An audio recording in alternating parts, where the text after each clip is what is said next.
po pala si Jaime Resumadero Jr. at nakatira dito sa Barangay Tagboros at 33 years old. Kasalukuyan po nagatrabaho po ako panggabi, night shift. Pero usually naman po, hindi naman po talaga siya araw-araw may duty.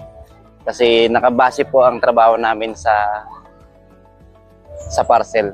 Pag walang dumating na parcel, wala rin kaming pasok. Minsan ang pasok lang namin po ay 3 araw. Minsan sa isang kinsinas, ang pasok na namin is 9 days.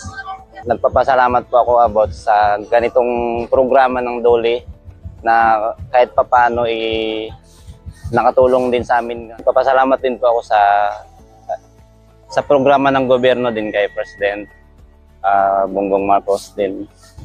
Mas share ko lang po about sa ganitong trabaho din.